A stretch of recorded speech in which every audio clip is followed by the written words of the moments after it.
Bapak Ibu Sobat ISEF, talk show kali ini merupakan bagian dari Syariah Fair dalam rangkaian Indonesia Syariah Economic Festival 2023. Para narasumber yang akan hadir di sesi talk show setiap harinya merupakan pelaku usaha, pakar, praktisi, serta public figure dalam ekosistem ekonomi dan keuangan syariah. Sebagai informasi pula bahwa dalam rangkaian acara ISEF kali ini juga menghadirkan berbagai pameran produk halal, modest fashion atau exhibition, berbagai booth lembaga keuangan syariah, tablik akbar, fun walk, dan masih banyak acara lainnya. Baiklah Bapak Ibu Sobat ISEF, tanpa berlama-lama lagi untuk memulai acara talk show pertama ini saya akan serahkan kepada moderator pertama kita. Mari kita sambut Kak Deriansa Azari.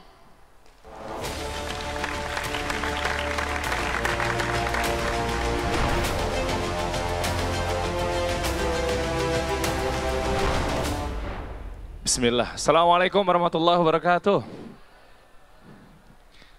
Alhamdulillah wassalatu wassalamu ala rasulillah mabad. Ini boleh minta semangatnya dulu dong, oke? Keren.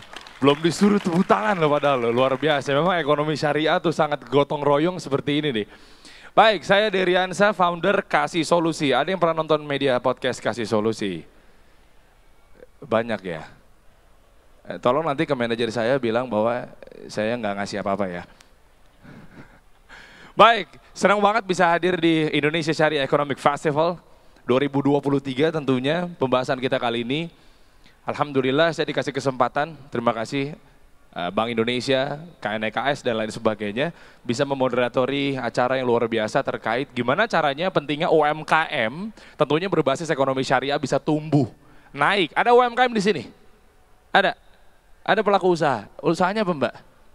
Ya, herbal. Mbaknya apa? Ayam. Oke, Mas. Cuci sepatu. Oh, boleh Mas.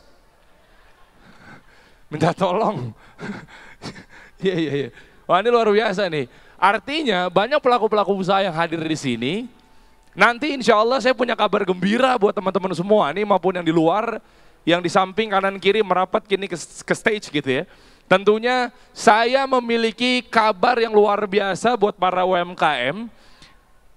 Sekiranya akan mendapatkan satu, bagaimana caranya mereka eskalasi, naikin omsetnya, lebih berkembang, bahkan dipertemukan dengan komunitas-komunitas luar biasa. Bahkan gak cuma itu, tapi bisa lagi dibantu dari segi permodalan jutaan rupiah. Kalau teman-teman mau merapat sini. Dan yang lebih terpentingnya, iya boleh, jangan tepuk tangan dong sambil jalan dong. Iya.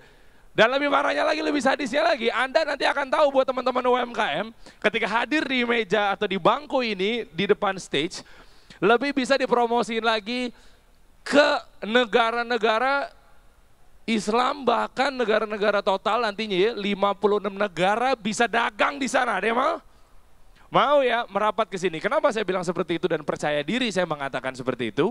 Karena di stage ini insya Allah saya nanti akan memandu talk show kita yang tentunya akan menghadirkan 3 narasumber yang sangat luar biasa. Yang ada hubungannya dengan yang tadi saya sebutkan satu persatu. Siapa kira-kira orang-orang itu? Kita akan sama-sama cari tahu bagaimana caranya kita UMKM bisa dapat pelatihan, pendanaan, bahkan dipromosiin, jualan di negara lain teman-teman. Buka pameran di sana. Langsung saja siap-siap kita ajak ke atas panggung. Yang pertama ada presiden dari Organisasi Kerjasama Islam atau OIC Youth Indonesia, Astrid Nadia Rizkita. Silakan beri tepuk tangan dulu dong.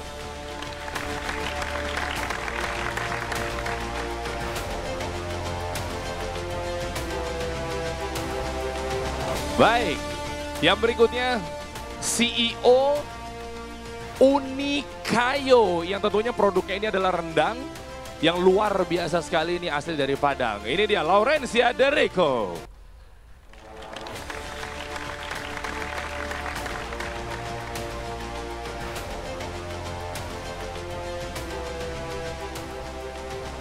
Oke, satu-satunya atau mungkin 2 kali ya, saya dan juga ya kalau narasumber 1 yang laki-laki teman-teman. Beliau ini adalah presiden FOSE yang tentunya ini sangat fokus membangun organisasi studi Islam di kampus-kampus. Bahkan 200-an kampus beliau nih.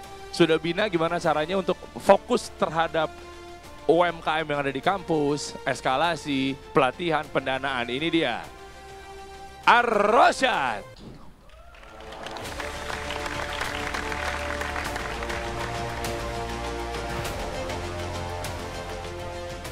Baik, boleh minta tepuk tangan sekali lagi dong. Saya sudah hadir bersama narasumber-narasumber yang oke banget yang tadi saya sudah sebutkan di awal. Yaitu ini benar-benar kayaknya sepertinya kasih solusi akan kalah pamor. Kenapa? Karena mereka bertiga betul-betul sangat membawa solusi buat kita semua.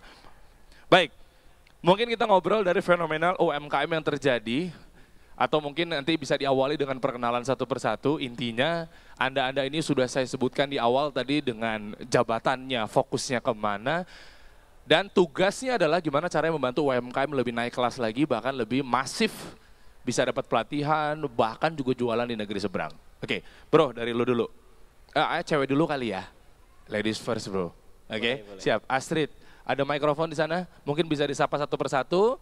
Lawrence, Rosyad, baru nanti kita mulai. Silakan Astrid.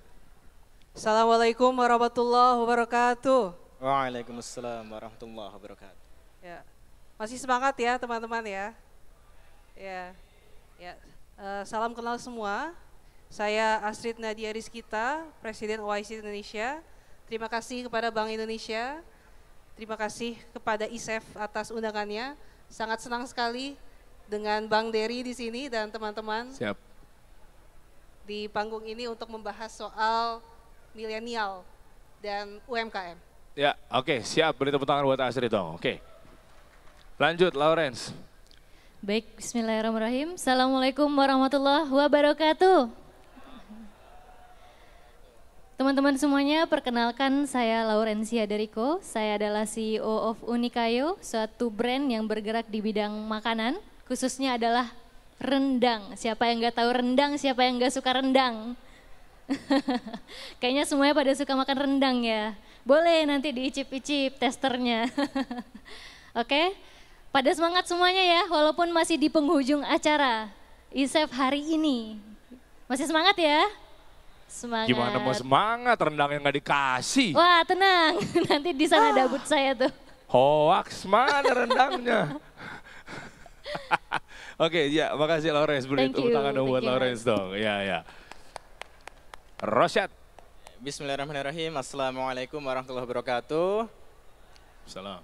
Selamat malam teman-teman semuanya. Semoga selalu dalam keadaan sehat. Perkenalkan, saya A'amar Rosyad atau biasa dipanggil Rosyad.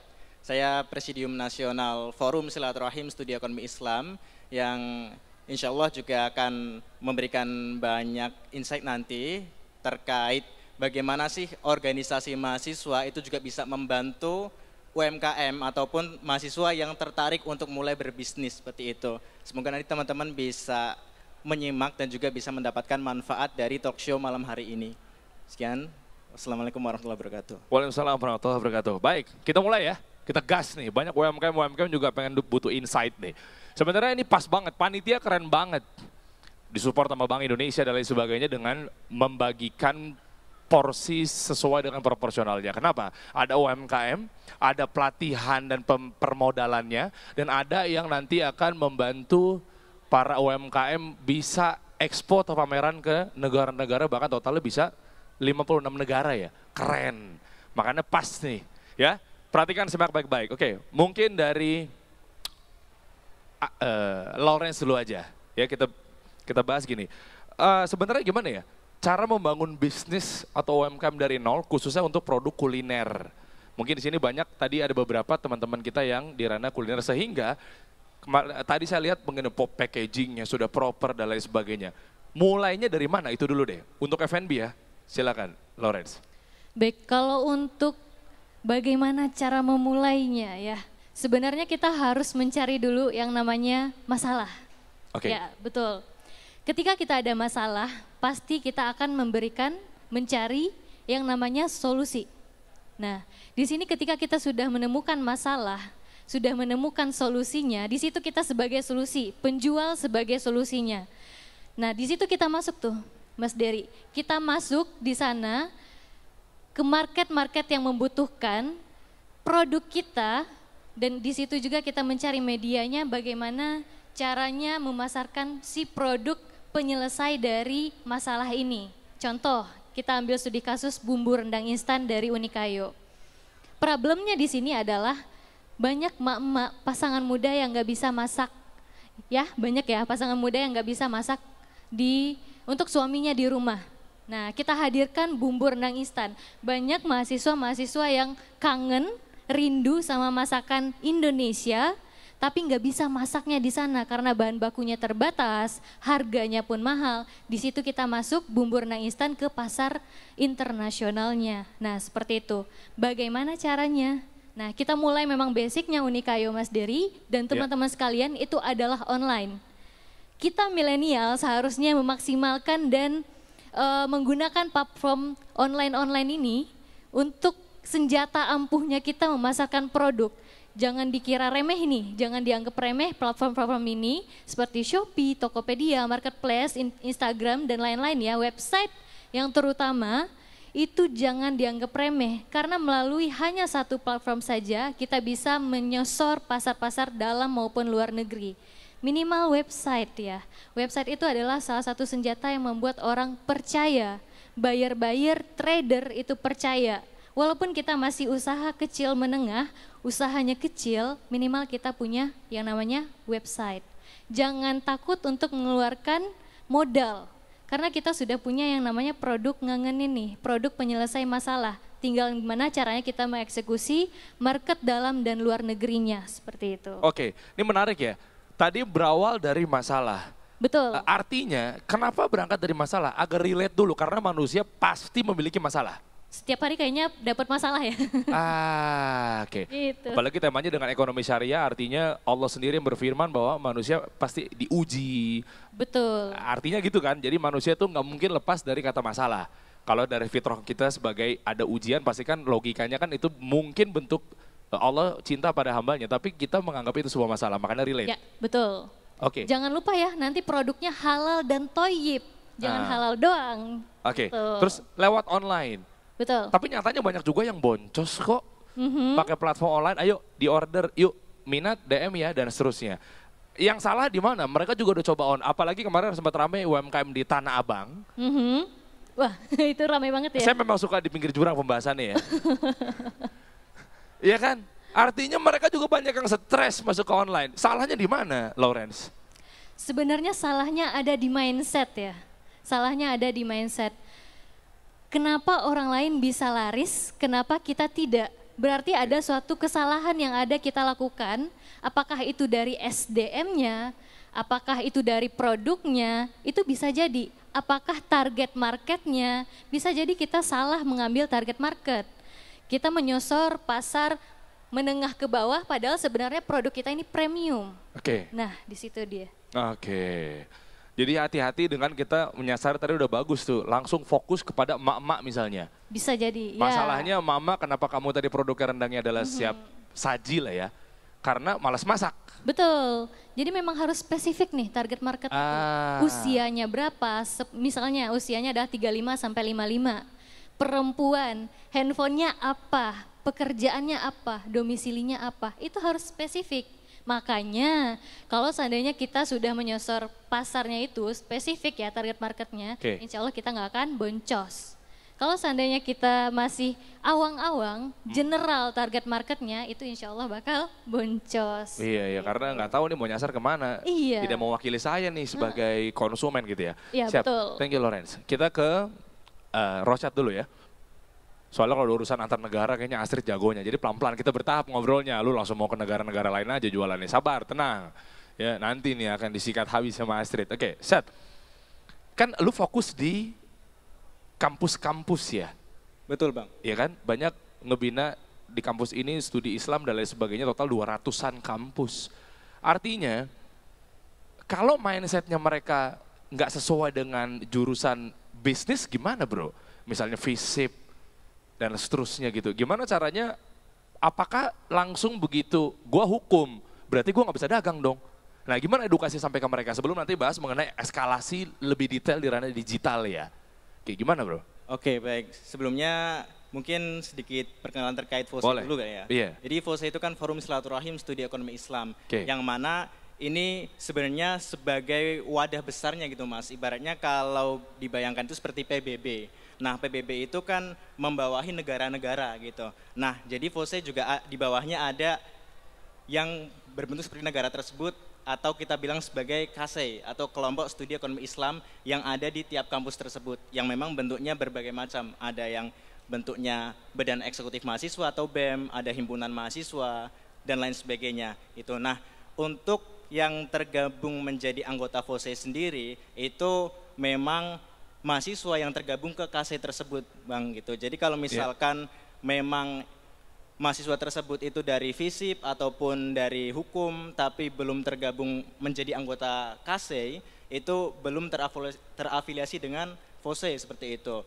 Nah, kemudian bagaimana kita bisa mengenalkan atau membangun jiwa bisnis gitu ya Bang ya, Iya, ke iya. mahasiswa yang sudah terafiliasi dengan kita, itu mungkin ini agak sedikit cerita juga gitu ya, bahwasanya dulu FOSE itu ketika awal-awal tahun 2000-an gitu ya, ketika FOSE baru berdiri, memang lebih fokus kepada bagaimana kita mengenalkan ekonomi syariah gitu. Ekonomi syariah itu apa sih gitu, berarti berfokus pada literasinya. Oke. Nah, tapi seiring dengan berjalannya waktu, kita juga ingin memahami need dari, kalau bahasa ininya, need pasar seperti itu. Dan kita juga ingin memahami kebutuhan dari masyarakat umum gitu. Nah, kebutuhan memang saat ini itu lebih banyaknya bagaimana kita bisa membuat ekonomi syariah itu tidak hanya sekedar kita paham terkait pengertiannya, definisinya, tapi kita implementasikan dalam kehidupan sehari-hari untuk bisa mensejahterakan diri kita sendiri dan orang lain tentunya.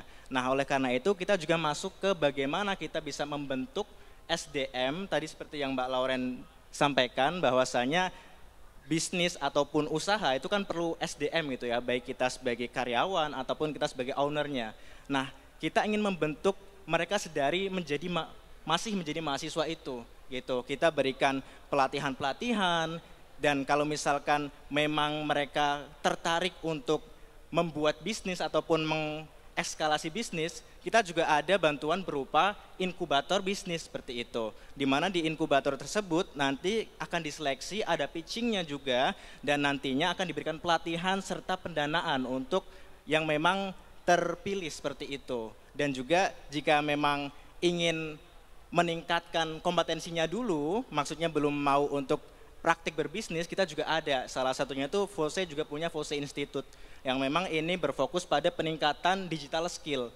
Ada digital marketing, konten kreator, dan juga produk desain seperti itu.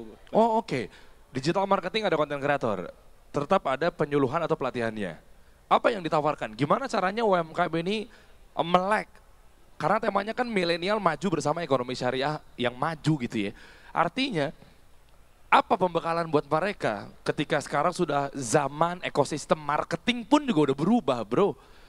Gimana caranya buat mereka tetap harus melek? Karena banyak juga yang nggak uptake, mereka coba untuk posting juga nggak kenceng juga gitu loh.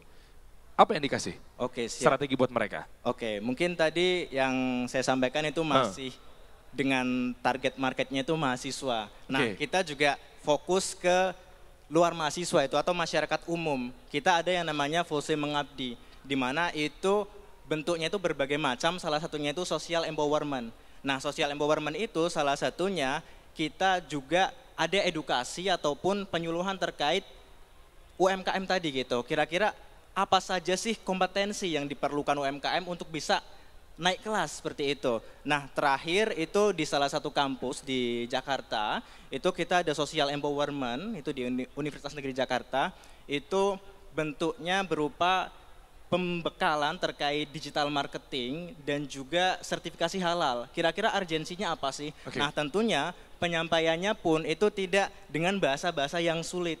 Kita karena kan audiensnya juga Bapak Ibu yang memang belum terlalu familiar dengan digitalisasi. Jadi kita juga pelan-pelan gitu. Kita kenalkan secara perlahan terkait digital marketing itu apa sih dengan bahasa yang sederhana seperti itu. Jadi memang perlahan kita mulai dari urgensinya dulu gitu. Apa contohnya? Contohnya untuk mereka agar bisa ngegas di online atau digital marketing untuk nantinya memaksimalkan penjualan. Oke, contohnya kita mulai dari bridgingnya dulu gitu. Bridging agar ada dorongan gitu. Contohnya misalkan waktu itu kita mulai dengan cerita UMKM yang ada di Pasar Tanah Abang misalkan. Itu yang memang itu seperti yang kita tahu kasusnya belakangan ini gitu ya.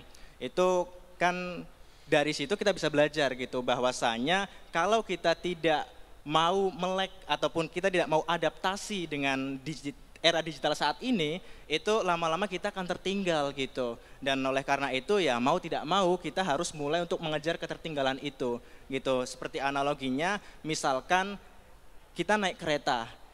Teman-teman UMKM yang sudah familiar ataupun mau belajar terkait digitalisasi itu sudah sampai misalkan sampai Semarang gitu. Nah, tapi teman-teman yang belum mau beradaptasi dengan digitalisasi itu masih sampai Bandung misalkan. Jadi seperti itu. Jadi pakai analogi-analogi sederhana itu untuk membangun awareness mereka seperti itu. Oh oke. Termasuk tadi gue cek berarti ada storytellingnya juga gitu ya yang didapat ya. Baik, Astrid. Dengan adanya fenomenal ada ya termasuk UMKM ya, Lawrence juga ya.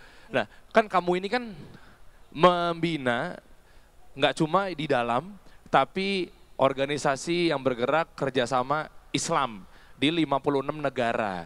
Banyak UMKM yang kamu bawa, akhirnya mereka bisa pameran di negara-negara Malaysia, Singapura, dan seterusnya. Artinya sebelum ke sana, gimana cara bawa mereka ke sana sampai akhirnya mereka bisa udah harus naik kelas apa segala macamnya. Apakah memang mereka harus merajai jadi di dunia sendiri dulu, di Indonesia dulu ini, terus syarat mutlaknya baru kamu layak nih untuk pameran di sana. Nah terus untuk grooming atau memoles UMKM yang ada di Indonesia sampai akhirnya bisa dagang di sana, apa yang kamu lakuin? Luar biasa Bang Dery. Yeah. Itu pertanyaannya sangat komprehensif ya. Oke. Tadi aku tangkap dua aspek. Yang pertama itu bagaimana bisa mengekspos mereka dan caranya gitu ya. Kemudian poin kedua adalah apakah mereka harus domestically competitive dulu atau leading dulu kemudian bisa go abroad. Mungkin saya tarik dulu, mungkin introduce dulu sedikit tentang kami di OIC Youth Indonesia untuk mengintroduce ranah kami itu di mana. Jadi kami adalah perkumpulan berbagai organisasi kepemudaan Islam di Indonesia yang juga kami punya berbagai mitra dan afiliasi dengan organisasi kerjasama Islam, khususnya pemudanya. Nah itu yang pertama. Yang kedua, tentu karena kami organisasi kepemudaan, salah satu pilar adalah empowerment. Dan dalam hal ini economic empowerment. Kenapa? Karena khususnya pasca COVID ini, angka pemuda yang NEET atau itu kependekannya, bisa juga kependekannya NYEET atau NYEET. Kalau dibaca jadinya nyet gitu ya. Nyet. Nyet. Ya, disingkat aja deh. Ya, itu adalah not yet educated, employed, or trained. Jadi itu pemuda yang istilahnya ya pengangguran gitu ya. Nah, ketika kita bicara soal pengangguran, bla bla bla bla bla, salah satu solusinya adalah entrepreneurship gitu ya, kewirausahaan. Nah, saya kalau di OIC Indonesia kami ada dua jalur juga. Yang pertama, memang kalau kita ibaratkan ya seperti industri lain pada umumnya, bisa industri musik misalnya kita jadikan perumpamaan, mungkin ada beberapa pelaku usaha yang justru mereka lebih diapresiasi di luar negeri. Kurang lebih seperti itu. Oke. Sama halnya seperti mungkin ada musisi-musisi seniman Indonesia yang lebih diapresiasi di luar negeri gitu ya. Karena memang pada dasarnya praktis kesehariannya atau praktek yang ada di lapangan adalah ketika kita misalkan mengirim atau memberikan kesempatan kepada pelaku usaha yang ikut kegiatan di luar negeri, baik berupa expo, B2B, itu rezekinya beda-beda Bang gitu. Oke. Jadi tidak mesti harus domestically kompetitif, meskipun basicnya harus ada sertifikasi standar, pokoknya ya hal-hal basic terkait kemasannya juga mereka juga sudah harus melalui training, dan itu pun mereka lakukannya juga mandiri Pak. Jadi mereka sudah ready dan oke, kami siap gitu ya. Dan itu banyak. Kemudian terkait pertanyaan pertama adalah bagaimana gitu ya caranya. Iya. Caranya seperti apa. Jadi kembali ke tadi, di sini kita banyak pemuda-pemuda yang berhimpun, yang berkumpul, dan kurang lebih sama sepertinya multilateralisme atau diplomasi ya. Semakin banyak irisan, semakin banyak forum-forum suatu negara itu punya kesamaan dengan negara lain, misalkan sama-sama anggota PBB, sama-sama anggota OKI, sama-sama anggota ASEAN, banyak peluang untuk kolaborasi. Nah, sama halnya seperti kita sebagai manusia, sebagai individu, kebanyakan teman-teman aktivis itu tidak hanya tergabung di satu organisasi. Mereka juga biasanya yang pengusaha juga terhimpun di berbagai organisasi kewirausahaan. Dan itulah yang membuat mereka lebih terkoneksi terkait bagaimana bisa membangun pertama jaringan, kemudian juga akses untuk peluang-peluang yang bisa bikin mereka lebih upgrade.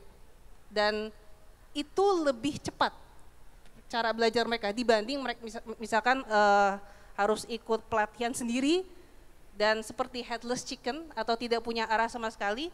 Justru dengan berada di circle yang tepat, itu menjadi peluang untuk cepat belajar dan cepat naik kelas. Tapi gini, kenapa harus kita bisa pameran di luar sementara mungkin dia belum tervalidasi di negeri sendiri?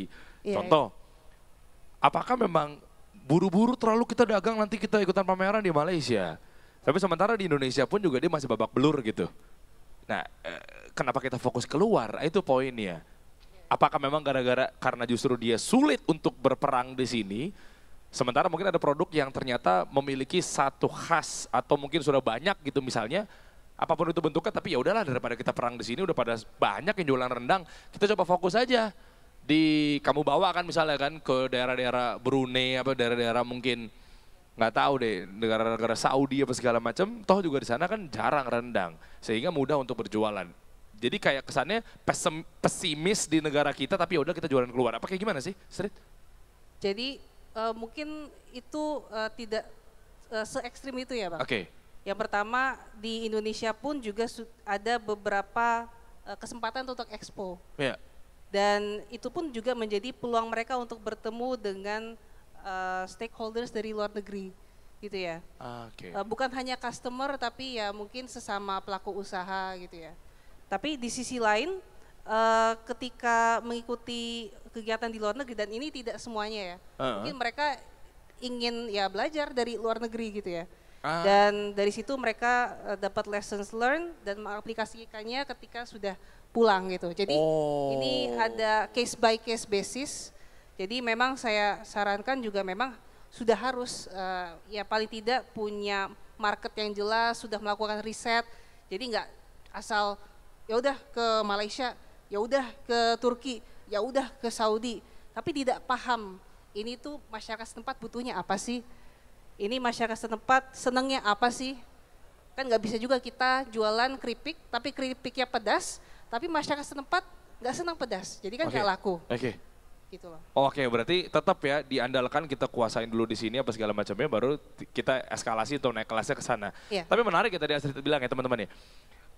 Angle-nya coba dilihat dari angle yang sebelah satu lagi. Contoh, ketika kita langsung keluar ke luar negeri, ternyata banyak dapat insight-insight yang ada di sana terkait bagaimana cara mengoptimasi bisnisnya. Sehingga begitu dalam tanda kutip kita nyontek gaya-gaya yang mungkin negara-negara sudah maju, secara ekonominya, secara bisnisnya, minimal ada yang kita contek, akhirnya kita bawa balik ke sini terus kita terapin di negara kita.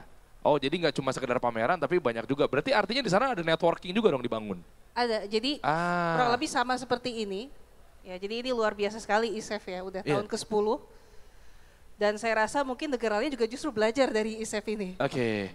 Jadi ada ya kegiatan expo, ada pameran-pameran, ada talk shows, ada seminars, ada konferensi.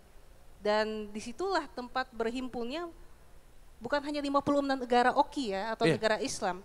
Bahkan Islamic world. Kalau Islamic world itu berarti bisa dari Amerika Serikat tapi Muslim ada banyak minorities, bisa dari Eropa yang Muslim minorities juga bisa. Spanyol. Ya, Spanyol, Inggris, Belanda, banyak. Dan justru ya peluang-peluang untuk bernetwork, berjejaring, untuk belajar, bahkan mereka pun belajar dari kita, itu ada di situ. Jadi bukan hanya di forum-forum formalnya atau B2B meetings, tapi justru ketika saling berkunjung ke booth, saling bertanya, saling diskusi, dan mungkin setelah itu ada pembicaraan atau diskusi lanjutan by email ataupun nanti by call, itulah yang menjadi mahal. Oke. Keren. Nah gini ya, kita mungkin saya coba customize di acara ini biar kita banyak dua arah, jadi nggak terlalu satu arah, terus teman-teman udah ngantuk misalnya takutnya kan, tapi gue rasa sih enggak sih, mukanya pada seger-seger semua nih ya. Tapi artinya kita bagi beberapa pertanyaan atau sesi, di tengah-tengah sini kita buka Q&A, nanti kita lanjut lagi ya. Baru nanti kita ke Astrid dan seterusnya. Mungkin teman-teman di sini ada yang mau bertanya? Nah biar dua arah nih. Bertanya silakan spesifik mau nanya kemana, tentunya mereka bertiga adalah memiliki bidang yang beda-beda. Ya kita buka 1, 2, abis itu nanti kita lanjutin lagi ya. Astrid masih punya utang sama saya, tadi udah pada jelasin, kamu belum jelasin. Oke, ada yang mau bertanya? Silakan teman-teman panitia bisa bantu? Iya, boleh. Bismillahirrahmanirrahim. Assalamualaikum warahmatullahi wabarakatuh. Assalamualaikum warahmatullahi. Sebelumnya perkenalkan, nama saya Muhammad Ali. Asal saya dari Jambi, kebetulan lulusan dari Istanbul, Turki. Wah keren. Terima kasih. Pertanyaan pertama saya menuju kepada, sorry Kak, siapa tadi? Yang mana? Foundernya, apa namanya? Masih sih orang udah dicatat paling namanya. Aja. Yang mana cowok cewek bro? Yang cewek.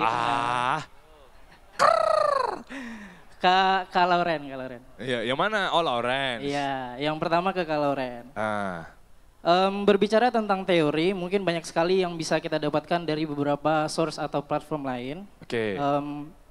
Tapi terkait tentang teknis, mungkin tidak bisa kita dapatkan secara konkret hasil dari teori yang kita dapatkan.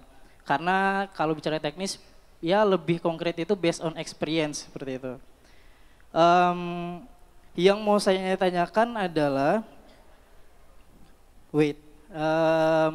jangan nggak fokus gitu dong nanya. Iya nih soalnya nggak fokus gimana sih? Soalnya mengalihkan dunia gitu. Sorry. Ini ekonomi syariah loh. Oh iya, sorry. Oke, yang mau saya tanyakan adalah, untuk mendapatkan legacy di market, apa teknis yang tepat dan sistematis untuk kita bisa mendapatkan atau mendemokratisasi teori yang sudah kita pelajari? Mungkin teknis dalam menemukan problem market dan teknis menemukan solusi terhadap problem tersebut. Seperti itu. Jadi tentang teknisnya Kak. Boleh 2 pertanyaan Bang? Iya boleh deh. Yang kedua ke Kak Astrid, Presiden OIC Youth Indonesia. Kita dihadapkan dengan bonus demografi yang harapannya dapat mewujudkan Indonesia Emas 2045. Untuk menuju ke sana perlu peningkatan SDM, dan juga ekonomi Indonesia yang dibutuhkan naik sekian persen. Nah, apa peran strategis OIC Youth Indonesia dalam memandang bonus demografi negara kita untuk menuju Indonesia Emas 2045, khususnya dalam bidang pendidikan dan pembentukan pemuda dalam bidang usaha. Seperti itu. Terima kasih. Siap. Boleh minta tepuk tangan dong buat yang nanya dong. Assalamualaikum warahmatullahi wabarakatuh. Lawrence, pertanyaan pertama tadi. Intinya menghadapi teknis, tadi kan pertanyaannya udah diberat-beratin biar kelihatannya Anda jenius ya, demokratisasi. Keren, tapi keren pertanyaannya. Masya Allah. Boleh, silakan dijawab. Tadi namanya siapa Mas? Mas Kenapa Ali. jadi tuker-tukeran nama? Kepancing juga loh Loren, hei. Masya Allah Mas Ali. Pertanyaannya luar biasa ya, teknis. Iya. Mau berapa SKS Mas? Ngeri. Waduh, ini terkait legacy ya, bagaimana teknis legasinya. Saya tarik dulu nih, ada 2 market. Yang pertama adalah market online, yang kedua adalah market offline. Tentunya banyak lagi cabangnya, makanya ini SKS-nya banyak nih. Masya Allah. Masya Allah. Kalau online, itu kan banyak tuh, ada marketplace-nya, ada sosial medianya, itu tergantung sama platform masing-masing. Kita bahas Shopee, berapa SKS, Tokopedia, berapa SKS, kayaknya seperti kalau itu, solusi dari saya adalah carilah coach. Karena kalau seandainya kita tidak mencari dan tidak mempunyai seorang coach, kita akan sulit. Dan salah satu saran saya, pilihlah satu coach saja, jangan banyak kiblat. Karena kalau seandainya kita memiliki 3 kiblat misalnya, itu kita akan pusing sendiri. Wah, di sini tekniknya kayak gini, tekniknya seperti ini, kita coba ini boncos. Wah, kita cobain ini boncos, cobain ini boncos. Jadi saran saya adalah pilihlah satu coach dan perdalam dengan coach itu dulu. Kalau seandainya udah mentok rasanya, barulah kita cari coach yang lain, seperti itu. Itu untuk sosial media atau marketplace. Nah, kalau seandainya offline, legasinya bagaimana? Kita target dulu marketnya dalam negeri atau luar negeri. Kita riset dulu. Kalau seandainya market kita adalah dalam negeri, kita mulai legasinya dari misal perizinan, seperti misalnya NIB, PIRT, Halal, SNI, dan lain-lain, BPOM gitu ya, MD izin edar. Kalau itu urusannya ke dinas. Nah, kalau kayak gitu teknisnya adalah ke dinas, misalnya dinas PTSP, kemudian lagi ada dinas perindustrian, koperasi dan UKM dan lain-lain. Kalau seandainya market kita luar negeri, kita lebih fokus ke certification. Nah, itu kita riset lagi, seperti yang Mbak Astrid bilang, setiap negara itu dia punya perizinan dan punya persyaratannya masing-masing. Misal, kita mau ekspor atau kita mau jualin produk kita itu ke Amerika, kita butuh yang namanya sertifikat FDA. Kita butuh yang namanya sertifikat HACCP. Ada negara yang cuma butuh PIRT aja lolos. Ada negara yang cuma butuh halal aja lolos. Kayak gitu. Jadi memang kita semuanya harus menentukan dulu marketnya bagaimana. Tentukan dulu marketnya, apakah kita fokus ke lokal dulu atau mau ke luar dulu. Seperti itu. Dan juga kita harus tentukan mau B2C atau mau B2B. Marketingnya beda. Marketnya beda dan ya seperti itulah kalau untuk menentukan bagaimana legasinya. Cukup Mas Ali? Baik, terima kasih. Siap, Lawrence, terima kasih jawabannya. Kita ke Astrid. Tadi untuk ngerekap pertanyaannya Ali, yaitu 2045 kan insya Allah Pak Presiden juga menggaungkan terkait adanya bonus demografi. Namun bonus demografi ini kan bisa jadi berjalan dengan lancar atau tidaknya, ya gimana cara kita bisa mencapai Indonesia Emas. Nah itu gimana tuh? Apalagi kan digadang-gadang 96-97% UMKM yang totalinya berarti bisa dibilang sangat mayoritas, gimana caranya kita bisa menopang ekonomi devisa negara kita. Nah artinya kepedulian dari teman-teman UMKM kalau gerak bareng-bareng, insya Allah tembus tuh Indonesia Emas. Tapi gimana cara optimasinya, Street? Jadi kalau kita, tadi ada ini ya, helikopter view-nya kan, bahwa ya bagaimana kita bisa menuju Indonesia Emas 2045. Bonus demografi sebenarnya sudah mulai dari 2030. Ya sesuai dengan ya SDGs Goals 2030 juga. Yang kurang lebih ya 7 tahun dari sekarang. Dan apa implikasinya gitu ya? Artinya adalah ketika kita bicara peran anak-anak muda, dan muda itu 16-30 sesuai undang-undang kepemudaan. Jadi jangan kita melihat muda itu sebagai sebuah weakness. Bukan jadi sebuah, oh ya kita masih muda nanti aja. Tahu-tahu udah 30, right? And then artinya ya kita tidak secara individu ya, kita kurang ya optimal gitu sebagai individu. Kemudian ketika kita bicara secara holistik atau secara makro, ketika kita melihat atau lebih dari satu anak muda berpikiran seperti itu, artinya kita bukan bonus demografi, tapi malah ya mungkin musibah demografi gitu karena tidak optimal gitu. Nah, Indonesia Emas 2045 artinya Indonesia 100 tahun nanti itu sudah punya beberapa goals atau arah gitu. Dan ketika kita bicara soal bagaimana peran strategis, I think itu pertanyaan yang sangat penting dan mungkin masing-masing kita dari civil society, organisasi kepemudaan, gerakan kepemudaan pun juga harus punya concern ke arah situ. Nah, terkait pendidikan dan kemudian ekonomi, kewirausahaan, kita menekankan pada tema Hari Pemuda Internasional tahun lalu, yaitu Intergenerational Solidarity. Artinya apa?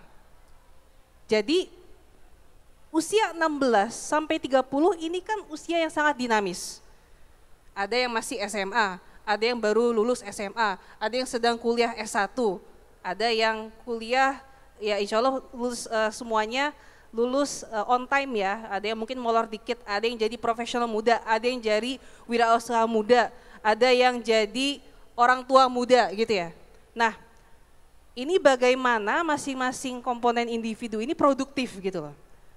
Nah, artinya apa? Kembali ke intergenerational solidarity atau solidaritas antar generasi, kan tiap pergerakan, tiap organisasi kan punya yang namanya susunan ya.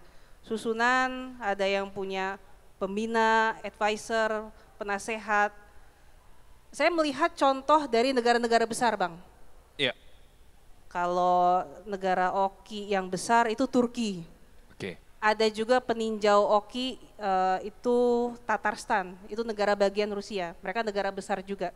Punya banyak commonalities atau kesamaan dengan Indonesia, sama-sama gemuk porsi pemudanya, tapi mereka berhasil untuk bagaimana pemuda itu maju. Caranya gimana? Usia 21 misalkan mereka sudah ya aktif di ranah eksekutif, mereka sudah aktif sebagai pengusaha. Karena apa? Para senior-senior mereka yang memang sudah punya peran dan posisi strategis memberikan kesempatan kepada junior-juniornya. Lewat apa? Mentorship.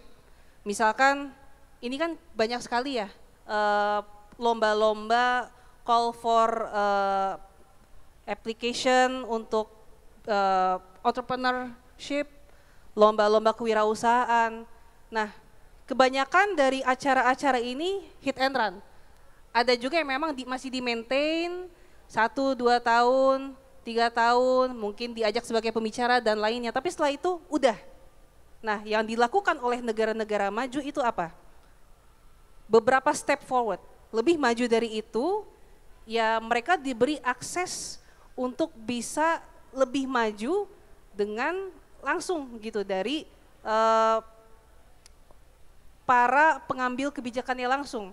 Misalkan acaranya diselenggarakan oleh kementerian lembaga X gitu di negara mereka. Biasanya yang bergerak di kewirausahaan.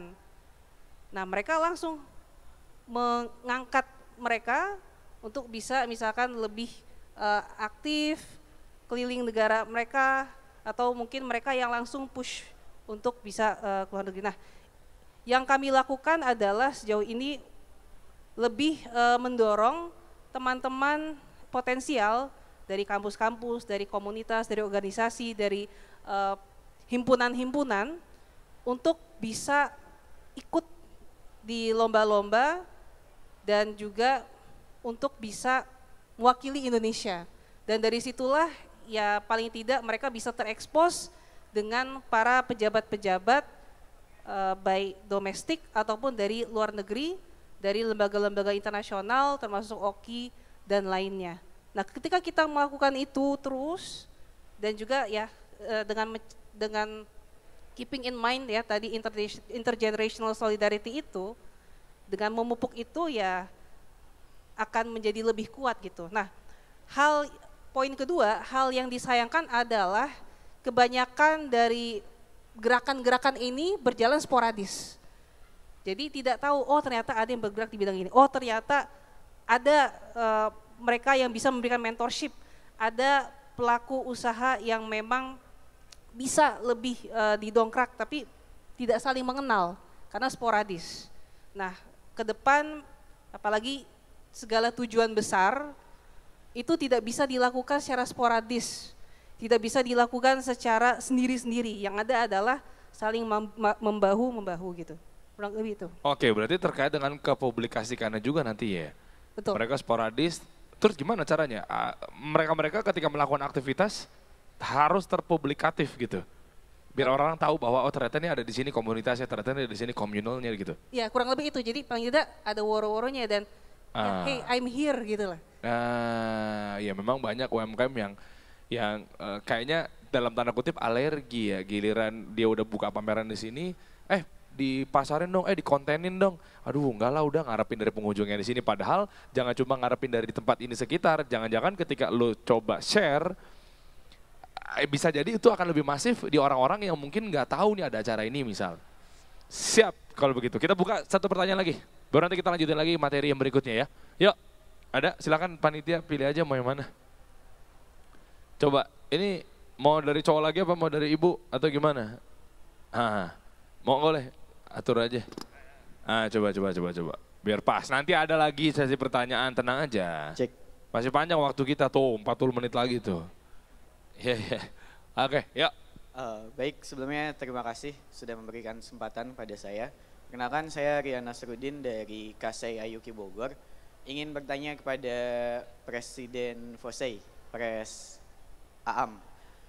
Rosyad panggilannya. Atau saya udah kenal dekat. Atau sering dipanggilnya Pres Roy. Oh Pres Roy, iya. Baik, Pres Roy, saya ingin menanyakan terkait sertifikasi halal.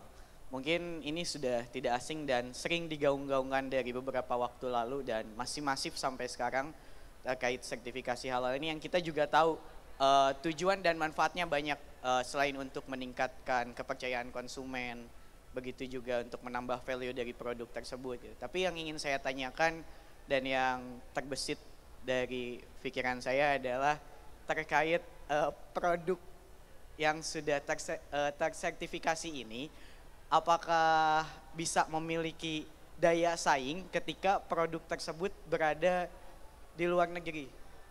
Seperti itu. Mungkin itu saja. Jadi pertanyaannya sederhana. Jadi apakah sertifikasi halal ini akan meningkatkan daya saing produk Indonesia yang ada di luar negeri? Jadi apakah ini menambah value ya? Nah, jadi misalnya kita kasih halal terus kita jualannya di luar, mungkin di luar tuh kan dalam tanda kutip ada aja yang nggak peduli sama sertifikasi halal. Gara-gara dikasih halal, apakah begitu di luar kita bisa langsung memicu ke sales? Karena mungkin ada yang nggak concern sama sertifikasi halal, nilai plusnya jangan-jangan siapa tahu kita bisa lebih unggul nih gitu kan ya.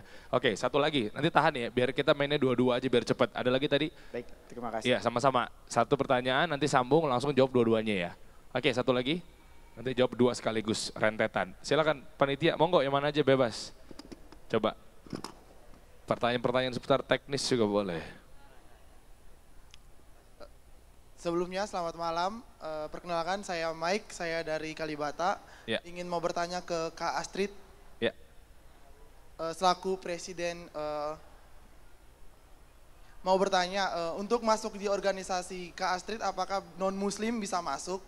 Kalaupun bisa, persyaratan ataupun persyaratannya apa aja? Terima kasih. Atau ke minimal login dulu gitu ya. Saya bantu mas, insya Allah saya bisa mas. Ya ini menarik nih, seru nih.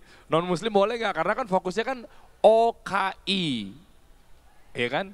Organisasi Kerjasama Islam.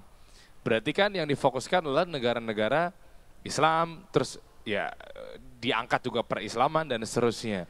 Sementara muamalah kan Islam sama siapa aja, apakah nanti nyambung apa enggak. Kita dari Presiden Rosyad dulu kali ya. Siap, terima kasih banyak atas pertanyaannya ya. Ini menarik, perihal sertifikasi halal. Apakah sertifikasi halal ini bisa menjadi added value gitu ya Bang ya?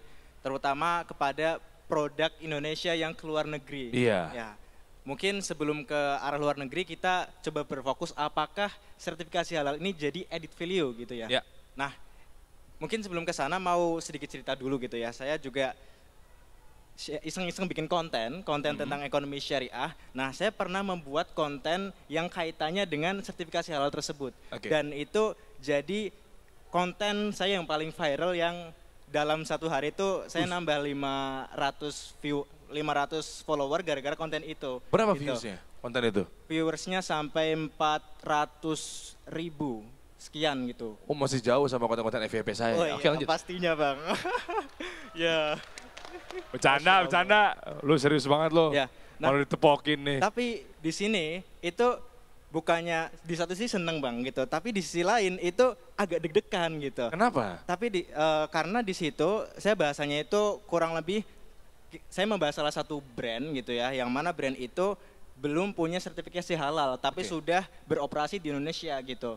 Kenapa sih gitu kan? Padahal nggak mendiskreditkan gitu, cuman sekedar membahas brand ini belum punya sertifikasi halal.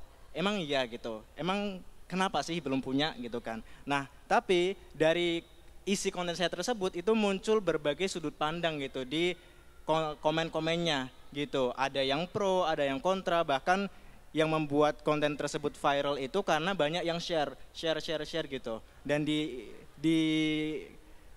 yang nge-share tersebut itu banyak yang mendukung lah gitu, banyak yang mendukung, tapi banyak juga yang merasa disudutkan atau dirugikan. Apa contohnya? Kontranya di ranah apa bro? Ini biar ada pelajaran nih. Kontranya itu merasa bahwa konten saya tersebut itu menggiring opini bahwa ya jangan beli produk ini karena belum halal seperti itu. Nah di situ kan kesimpulan yang saya dapatkan adalah bahwa halal itu masih menjadi concern terbesar gitu, terutama di masyarakat kita gitu. Sampai kalau kita bicara brand-brand luar pun seperti, ya boleh sebut merek? Jangan tanya saya, panitia mana gue tahu. Oke, katakanlah brand siapa? Fast food. Inisialnya. McD, KFC. Ya seperti itu. Apa? Itu saja mereka berlomba-lomba untuk membuat sertifikasi halal, untuk bisa mengakuisisi market muslim seperti itu. Nah, artinya di sini sertifikasi halal itu menjadi concern yang besar. Itu. Bahkan tadi untuk salah satu brand yang saya bahas tersebut juga yaitu menimbulkan pro kontra sampai akhirnya bahkan sampai ada yang mengancam gitu ya akan diperkarakan ya karena saya belum ada backingan yang kuat, makanya ya saya take down gitu. Belum ada backingan ya? Iya, jadi ya dari situ hikmah yang bisa diambil adalah bahwasannya sertifikasi halal ini masih menjadi concern yang besar dan bisa menjadi added value untuk suatu bisnis gitu. Baik brand lokal untuk di Indonesia ataupun brand luar yang masuk ke Indonesia atau bahkan brand Indonesia yang menjangkau pasar luar gitu. Karena di luar negeri pun itu biasanya ada pembeda gitu, mana sih produk-produk yang memang itu sudah halal, mana yang belum gitu. Karena ya di luar pun tentunya ada muslim-muslim yang tersebar seperti itu, Bang. Oke, siap. Dapat nih maksudnya. Artinya gara-gara pembahasan kenapa sih harus sertifikasi halal viral, karena mereka masih ada yang menganggap bahwa kayak terus kalau bahan dasarnya nasi kan sebenarnya halal.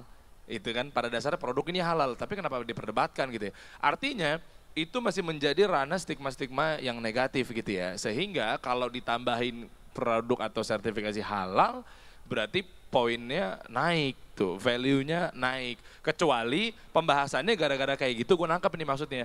Bahas sertifikasi halal atau tidaknya itu krik-krik aja gitu. Artinya semua udah teredukasi, ya emang kita juga semuanya sudah sertifikasi halal. Kenapa emangnya biasa aja kayaknya. Nah gara-gara itu lu ngambil poin bahwa ya udah kalau sekalian dikasih sertifikasi halal jadi makin mencuat nih. Value-nya naik, itu poinnya dapat ya. Terus hubungannya ketika di luar negeri gimana? Luar negeri apakah bisa bersaing lebih dalam? Kalau tadi kan masih konteksnya secara general. Di luar negeri gimana? Jadi mungkin ini yang bisa menjawab lebih komprehensif mungkin dari Mbak Astrid atau mungkin Mbak Lauren yang udah pernah punya pengalaman ekspor seperti itu ya. Tapi kalau dari kacamata saya, sudut pandang saya gitu. Meskipun Anda nggak pakai kacamata, terus? Iya. Ya jadi melihat dari hal yang saya sampaikan sebelumnya gitu, tentunya halal ini menjadi salah satu value yang sangat berharga khususnya bagi masyarakat kita, usaha yang membuka usaha itu yang memang ingin menyasar pasar muslim yang ada di luar negeri. Oh, misalnya contoh banyak umat muslim yang ada di negara Amerika Serikat misalnya. Betul. Yang tentunya mungkin di sana minoritas kan ya. Betul. Tapi kesulitan untuk mencari produk makanan yang halal. Ya. Dengan adanya seperti itu, dia akan lebih pilihan utama tuh ketimbang yang lainnya. Betul. Karena ya ini aja dulu deh yang pasti halal nih, jelas nih gitu ya. Daripada gue harus effort, belum lagi bahasa Inggrisnya AIWO tuh. Betul. Ribet lagi nanya-nanya halal-halal apa enggaknya. Benar. Dapat. Oke, thank you bro. Kita ke Astrid. Tadi Mike nanya, ya bro, betul ya? Wow, mukanya mirip Mbappe ya, main Prancis. Potongannya juga gitu sama. Kalau tadi Astrid cerita, kamu bilang kamu punya organisasi kerjasama Islam yang tentunya dipasarkan UMKM kita untuk bisa ikutan pameran di negara-negara Islam, Turki dan lain sebagainya. Tapi masalahnya kalau foundernya non-Muslim, kira-kira akan dibantu juga nggak, bisa nggak masuk dalam organisasi tersebut? Gimana tuh Srit? Tadi saya menangkap pertanyaannya dari angle yang berbeda tadi. Oke. Wordingnya kan tadi pengurus ya kalau nggak salah ya. Iya. Tapi saya entry pointnya dari pertanyaan Bang Dery aja. Boleh. Karena memang pada dasarnya ranah kegiatan kami kan beragam ya. Ada yang kegiatannya ya berupa forum-forum, dan forumnya juga turunan isunya banyak, humanitarian, diplomasi, budaya, kemudian juga expo, dan tidak sedikit yang memang minat gitu untuk mengikuti kegiatan-kegiatan kami gitu, dan sudah mengikuti kegiatan kami. Jadi terkait itu memang kami open untuk bekerja sama dengan seluruh pihak, seluruh stakeholders yang memang punya concern yang sama. Nah itu poin yang pertama. Poin yang kedua, kalau untuk secara struktural, rules, peraturan, ada ADART, itu poin yang berbeda lagi ya.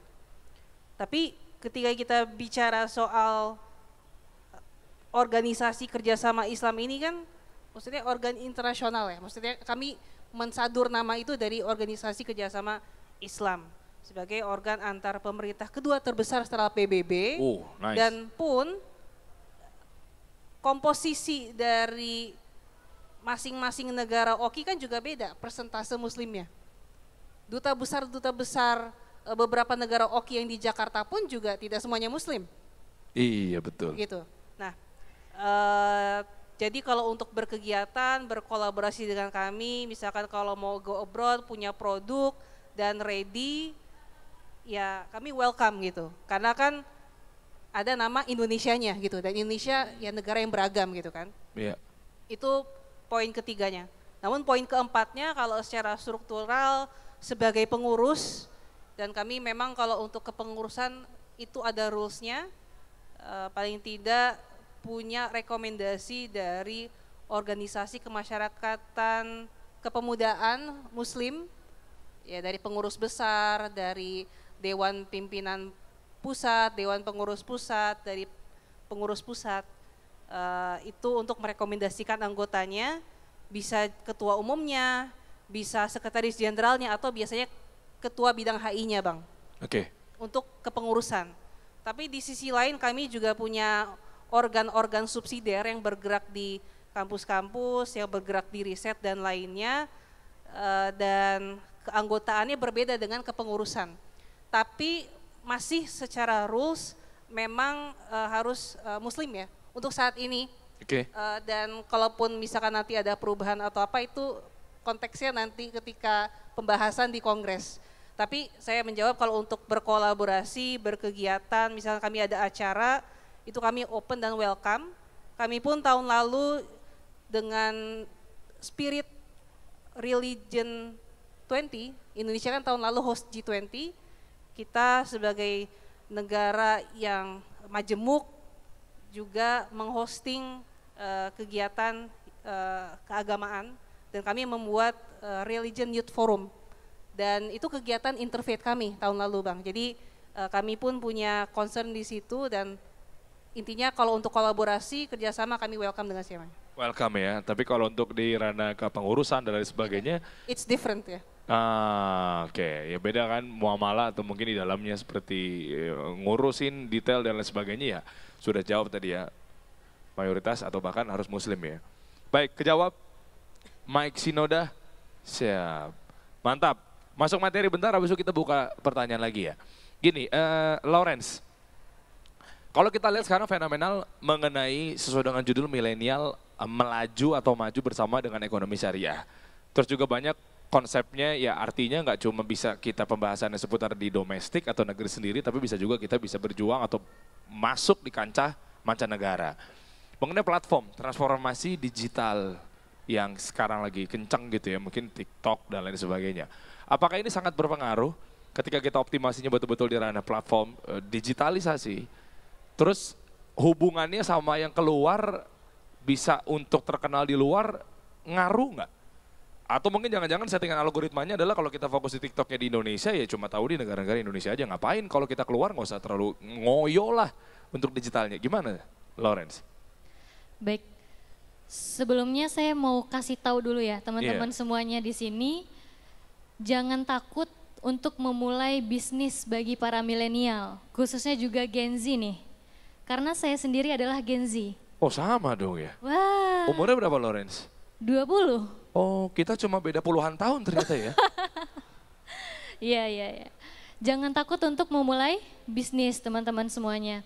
Jadi saya memulai bisnis itu setelah bahkan ketika SMA. Waktu itu saya sekolahnya di MAN ya. Itu memulai bisnis ketika berusia 17 tahun. Unikayo mulai ada di muka bumi ini. Itu di usia 17 tahun dan di usia 18 tahun saya bisa mencapai 100 juta pertama saya. Wow. Dan resmi jadi fasilitator ekspor dari Kementerian Koperasi dan Oh, UKM. tepuk tangan dong. Nah. Oh, sama Pak Teten ya? Iya. Yeah. Dari komunitas Indo-Eksimpro itu persatuan eksportir dan importir dari seluruh Indonesia. Jadi tidak ada yang tidak mungkin dengan usia kita yang sangat muda. Nah, ini kembali lagi ya. Pada awalnya itu saya dianggap remeh tuh teman-teman. Jangan takut untuk memulai. Dianggap remeh, wah bocah gitu ya mas ya. Wah bocah ngapain jadi CEO. Emang bisa jadi fasilitator, emang bisa jadi narasumber seperti itu ya.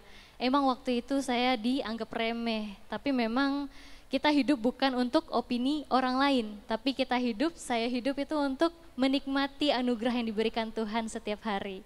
Nah itu dia teman-teman. Buat quotes mas. Nanti buat quotes. Nah kembali lagi nih pertanyaan itu sekedar intermezzo untuk motivasi teman-teman sekalian. Kembali lagi seberapa pengaruh ya untuk platform marketplace dan lain-lain misalnya seperti TikTok Shop. Itu seberapa pengaruhnya itu ke market luar. Sangat berpengaruh mas. Sekarang dunia global itu dia lebih condong ke digitalisasi marketingnya. Jadi apa-apa orang akan ngelihat track record dari digital. Orang pasti akan ngelihat story behind the scene kita itu dari sosial media. Gak mungkin ya calon bayar itu ujuk-ujuk datang ke sini buat ngelihat survei langsung. Sekarang udah ada namanya teknologi bro. Jadi semuanya ngelihat dari sosial media. Ditambah lagi algoritma dari beberapa platform seperti TikTok itu tidak hanya ngestak ke domestik saja. Tapi bisa ke pasar luar seperti itu. Nah, jadi ini harus sangat-sangat dimaksimalkan. Misal seperti platform TikTok, Shopee, Tokopedia, Bukalapak. Nah, catatan dari saya adalah sesuaikan lagi dengan target marketnya. Karena beda-beda tuh teman-teman. Tokopedia target marketnya beda dengan Shopee. TikTok beda lagi dengan platform yang lainnya. Ya itu butuh riset lagi. Bedanya apa? Boleh kita bedah nggak satu persatu? Artinya boleh. Kan penggunanya sama-sama orang Indonesia, bedanya di mana? Beda, pasti banyak banget nih. Misal seperti Shopee ya, Shopee itu banyak sekali promo-promo gila-gilaan yang nurunin harga secara gila-gilaan. Biasanya yang gila potongan harga, gila diskon siapa? Ibu. Oh. Biasanya ibu-ibu pada lari ke Shopee. Nah, banyak juga tuh misal, ini salah satu contohnya aja ya, salah satu perbedaannya. Tokopedia misal, Tokopedia itu lebih banyak ke marketnya bapak-bapak. Karena mereka banyaknya nggak mau yang nego ini segala macam, mereka itu lebih fokus ke kualitas. Makanya banyak di situ barang-barang yang misalnya gadget, laptop, bahkan ada yang jual mobil di Tokopedia. Makanya kita harus pintar-pintar juga naruh si produk kita ini di marketplace mana. Nah, TikTok Shop sendiri, nah itu lagi nih. Tapi sayang banget ya TikTok Shop sekarang udah nggak ada lagi ya. Padahal itu luar biasa. Oh berarti pemerintah salah maksud kamu menutup TikTok Shop? Enggak juga sih sebenarnya. Wah mohon maaf itu di-cut ya. Enggak. Jadi TikTok itu juga memang awalnya harusnya sosial media ya. Tapi malah lari ke TikTok Shop. Nah itu juga beda tuh target market dari si TikTok Shop. Enaknya di TikTok Shop itu dia sesuai algoritma. Ketika kita nge-like misalnya yang joget-joget ya udah yang keluar joget-joget. Ketika kita nge-like dari postingannya dari Mas Rosyad, ya keluarnya Mas Rosyad terus kayak gitu ya. Nah, Mas Rosyad kan joget-joget tapi kan? Ya, iya. Ada joget-joget gak Mas? Tapi saya lihat enggak, boleh dikepoin nanti tuh Mas Rosyad keren-keren tuh kontennya. Sama Mbak Astrid juga misal kayak gitu. Kita pilih riset lagi produk kita yang mana yang dibutuhkan dan ini sangat berpengaruh kepada jangka panjang. Mikirnya jangan jangka pendek aja, gimana caranya ngasilin konversi. Tidak, kita juga harus memperhatikan brandingnya kita jangka ke depannya bagaimana. Jangan nanti ketika tiba-tiba kita ada dapet calon buyer nih di ISEF. Wah luar biasa, banyak banget calon buyer yang ada di ISEF ini. BI luar biasa menghadirkan calon-calon buyer potensial. Tiba-tiba bayarnya ini ngelihat story Instagramnya kita yang lagi joget-joget misal seperti itu. Wah itu udah langsung blacklist. Dan mereka itu punya channel dan jaringan antar perusahaan. Mereka akan rekomendasikan. Itu adalah kekuatan dari mulut ke mulut seperti itu. Wah keren. Nanya lagi apa lanjut materi nih? Oh, kalau banyak kita buka pertanyaan lagi nih. Oh banyak ternyata, yaudah deh tanya dulu deh. Biar dua arah nih, biar ada kesan ketika hadir atau duduk di depan panggungnya ISEF nih, keren. Boleh, silakan dipilih aja. Boleh. Jadi waktu yang tersisa nih, meskipun masih panjang gitu malam kita nih, tapi kita harus manfaatkan. Siap? Terima kasih atas kesempatan yang diperkenalkan. Ya. Perkenalkan, nama saya Zulmi Karisma Muhammad, asal saya dari Madiun, Jawa Timur. Sekarang sedang menjalani training di Bukopin Syariah. Ya. Pertanyaan saya kepada Mbak Lauren yang mungkin kita generasi Z. Nggak usah bawa generasi bisa nggak? Tanya-tanya aja. Iya. Saya tersinggung di sini. Bagaimana langkah awal untuk kita menjadi seorang bisnismen yang matang? Apakah bekerja terlebih dahulu untuk mempermatang mental dan finansial? Apakah langsung di dunia pekerjaan? Terima kasih. Wah keren, silakan Lawrence jawaban dia. Sebenarnya kalau kita itu pilihan ya, ada pilihan hidup. Apakah kita ingin menjadi entrepreneur, apakah kita ingin menjadi intrapreneur. Intrapreneur itu kan mungkin kita bekerja dengan perusahaan-perusahaan orang lain seperti itu. Kalau entrepreneur kita yang memiliki usaha seperti itu. Itu pilihan masing-masing. Pilihan itu adalah yang terbaik. Nah, kalau masnya seandainya pengen jadi entrepreneur, tapi ketika sekarang itu masih menjadi intrapreneur, boleh-boleh saja, tapi punya target. Nah, itu dia. Punya target, sampai kapan saya harus menjadi intrapreneur, dan ketika kapan saya harus menjadi entrepreneur. Menjadi seorang entrepreneur itu susah-susah gampang, dan harus benar-benar yakin, dan mau menghadapi yang namanya resiko. Menjadi seorang entrepreneur resikonya itu luar biasa besarnya. Tugasnya nggak cuma hanya mencari keuntungan, tapi bagaimana cara menghidupi keluarga orang lain, bagaimana cara mengembangkan bisnis, menyelesaikan masalah, belum lagi komplain-komplain customer, bagaimana caranya mengupgrade lagi si bisnisnya kita itu. Yang awalnya mungkin untungnya 50.000 jadi 100.000, bahkan bisa sedekah miliaran tiap bulannya, kayak gitu. Nah, bagaimana cara memulainya kita menjadi seorang entrepreneur ya? Bagaimana? Ya mulai dulu dari awal kita target marketnya dulu, kemudian produknya yang ngangenin, kita harus riset semuanya, berawal dari riset gitu Mas. Jadi niatnya dulu, tekadnya dulu dikuatin, dan jangan dengerin apa kata orang. Kita hidup bukan untuk opini orang lain, tapi kita hidup untuk menikmati anugerah dari Tuhan, seperti itu. Terima kasih. Siap, jawab ya. Tahan, kita materi bentar. Sabar. Ada satu pertanyaan dari saya dulu sebentar. Baru kita ntar nyambung lagi ya. Rosyad, kan ini kan yang namanya tadi udah jelasin ya bagaimana cara memulai bisnis dari nol. Tadi Lauren sudah cerita, Astrid juga udah cerita gitu ya. Nah, kenapa gue ke lu dulu nih bro? Ada yang menarik karena kan lu bina teman-teman di kampus-kampus studi Islam dan lain sebagainya gitu yang memang fokus dia pengembangan di bisnis gitu ya. Terus juga ada satu fitur kan, ada program di FOSE yaitu pelatihan dan pendanaan. Kita masuk dari segi langsung ke pendanaan, tadi pelatihan udah disinggung di awal. Pendanaan yang dimaksud ini gimana? Apakah ini umum ataukah memang ini anak-anak kampus yang berkolaborasi sama atau mungkin berafiliasi sama organisasi yang ente bawa nih? Atau memang ada batasnya? Contoh, oke, kita berafiliasi tapi minimal pendanaannya segini nih untuk modalin mereka ya. Dan itu statusnya seperti apa pendanaan? Berarti kan harus ada daftar OJK ya? Kalau memang ternyata fintech atau mungkin crowdfunding atau mungkin nampung duit orang gitu loh. Beda cerita kalau NGO nih.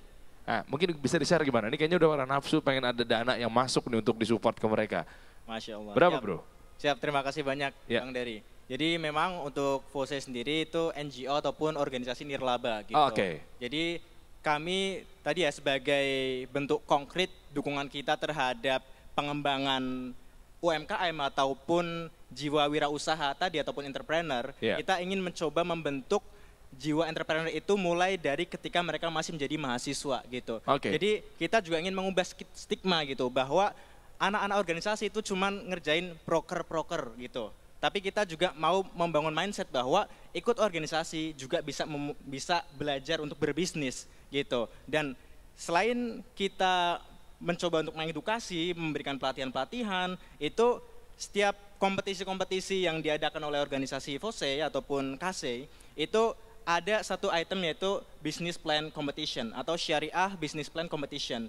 Dari situ tentunya yang menang nantinya akan mendapatkan hadiah ataupun insentif. Nah itu yang sifatnya kompetisi. Nah tapi kalau misalkan sifatnya berupa inkubasi bisnis, itu di FOSE juga ada gitu. Jadi kita memang untuk secara targetnya, kalau tadi Bang Dery tanya terkait targetnya, itu karena kami masih trial and error dan juga terkait pendanaan juga belum ada pihak ketiga yang memang bisa mendanai atau menjadi investor, kita masih coba untuk yang terafiliasi dengan FOSE terlebih dahulu ataupun mahasiswa-mahasiswa di kampus-kampus yang 260 kampus tadi itu yang terafiliasi dengan FOSE gitu. Jadi semisal kita mengadakan inkubasi bisnis, kita akan oprek dulu gitu. Kira-kira kampus mana aja nih yang punya tim bisnis, yang punya unit bisnis, yang mau mendaftarkan diri untuk ikut pitching di inkubasi bisnis ini. Nah nanti di pitching tersebut akan dipilih gitu, dipilih yang sekiranya memang dinilai bisa sustain dan juga bisa proper gitu untuk menjalankan bisnisnya. Itu bagi hasil atau gimana? Kan dilihat dulu nih ujung-ujungnya karena memang lihat opportunity atau peluangnya oke, sehingga wah ini kayaknya asik nih buat bagi hasil nih. Atau dengan cuma-cuma aja bagus nih kasih, terus keuntungan buat lo apa? Nah untuk inkubasi bisnis sendiri ini memang menjadi komitmen kita gitu ya, menjadi komitmen dari FOSE sendiri untuk bisa memang membantu teman-teman yang punya jiwa untuk berbisnis seperti itu. Jadi memang untuk insentif kita tidak terlalu mempermasalahkan itu ataupun mempertimbangkan itu, jadi memang berfokus pada bentuk untuk mendukung gitu. Nah tapi kalau ditanya Bang Dery apakah kemudian FOSE kedepannya punya concern juga untuk menyasar yang lebih luas, tentunya pasti pingin gitu. Nah salah satu yang kita coba itu memang melalui FOSE Mengabdi tadi atau social empowerment. Jadi ketika kita melakukan penyuluhan kepada UMKM, itu tidak serta-merta cuma dikasih pelatihan saja, tapi dikasih juga insentif seperti itu. Itu mungkin bentuk nyatanya. Nah ketika nanti ada pihak ketiga yang nanti bisa menjadi pendana gitu ya, mungkin nanti untuk inkubasi bisnis ini akan lebih diperluas lagi, tidak hanya kepada kampus yang terafiliasi dengan FOSE, tapi juga terbuka untuk umum seperti itu. Oke, berarti nggak ada investornya. Saat ini pakai berdana siapa? Crowdfunding, fundraising. Oke, untuk FOSE saat ini memang karena basisnya tadi NGO ataupun nirlaba, kita untuk sumber dananya sendiri itu dari kerjasama yang kita lakukan gitu. Karena FOSE sebagai organisasi ekonomi syariah itu tidak bisa bergerak sendiri gitu. Kita tentunya memerlukan stakeholder dan mitra-mitra gitu. Misalkan kita ingin mengedukasi terkait pasar modal syariah, kita sangat memerlukan kolaborasi dengan IDX Islamic untuk mengadakan sekolah pasar modal syariah di beberapa titik.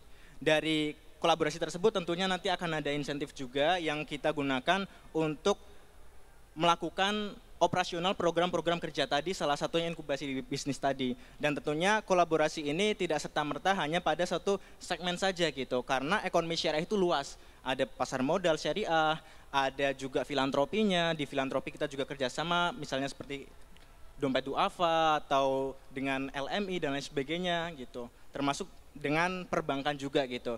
Jadi melalui kerjasama-kerjasama tersebut, insentif yang didapatkan oleh FOSE itu kita putar lagi untuk memberikan program-program yang memberikan kebermanfaatan. Karena sekali lagi ekonomi syariah itu bukan hanya sekedar kita tahu teori-teorinya saja, tapi bagaimana kita bisa memahami ekonomi syariah itu untuk bisa memberikan kebermanfaatan untuk diri kita pribadi dan untuk masyarakat luas. Dan itu menjadi misi terbesar FOSE. Wah keren, jadi boleh tepuk tangan dong. Iya, ada pelatihan, ada pendanaan. Sebelum gue lempar pertanyaan lagi, minimal berapa dapat pendanaan nih buat para UMKM? Untuk sampai saat ini, karena memang kita targetnya masih mahasiswa, tadi up to 5 juta. 5 juta, bisa lebih kalau memang ternyata nanti ada pihak ketiga. Amin, insya Allah. Berapa kebutuhan dana? Wah, sepertinya kasih solusi mau menjadi donatur deh. Masya Allah, bingung soalnya. Jadi duit yang disuntik sama Deddy Kobuzer tuh belum bingung mau dikemanain gitu loh. Masya Allah, nanti mulailah kita. Canda, Masya Allah ya. Karena kita sebenarnya udah mandiri gitu dengan cash flow positif gitu. Oke, yuk kita buka pertanyaan yuk. Ayo silakan. Ada yang mau bertanya? Ya, silakan. Ah, ibu nih, ibu nih. Ya, ibu. Aduh, udah banyak ibunya ya. Yang mana kayak serah deh, bagi-bagi nih, mikir dipotek kayak apa kayak. Iya ibu ini nih semangat banget nih, Masya Allah nih. Yang mana, ibu yang mana, belakang? Yang ini depan nih, yang depan.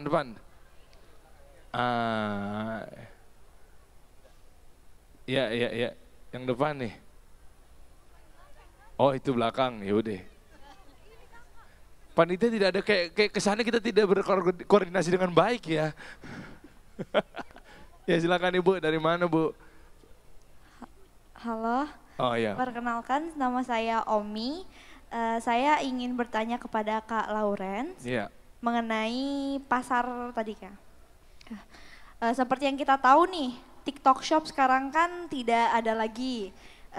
Dikarenakan juga itu banyak UMKM dan pedagang-pedagang kecil, terutama kemarin pedagang dari Tanah Abang yang berdemo kayak mereka menyuarakan mereka market di Tanah Abang di pedagang-pedagang kecil itu menurun dikarenakan banyaknya seperti TikTok Shop, Shopee, Tokped dan lain-lain.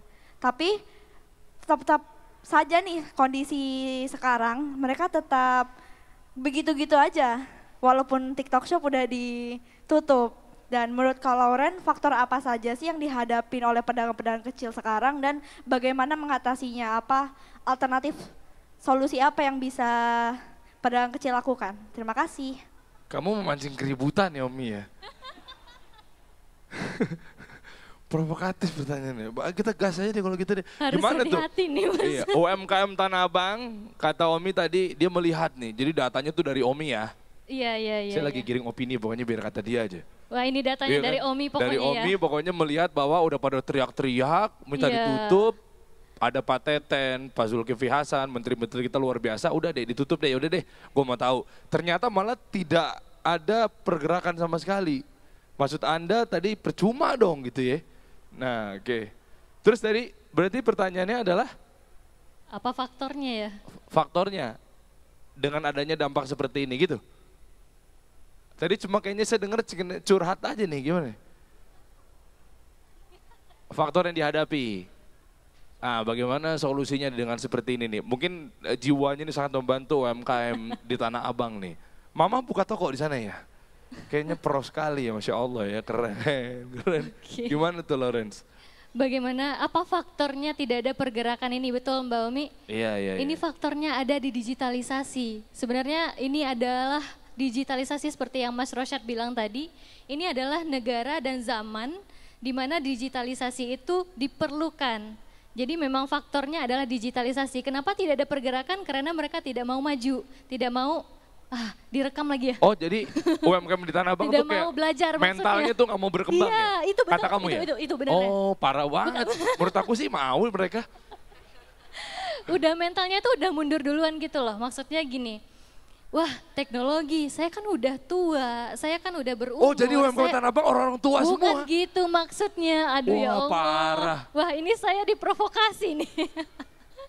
Ini saya udah nggak bisa ngikutin zaman lagi, makanya karena TikTok Shop yang mereka anak muda semua yang menjalankan TikTok Shop, itu mereka bisa berjualan dan sampai akhirnya berimbas pada Tanah Abang.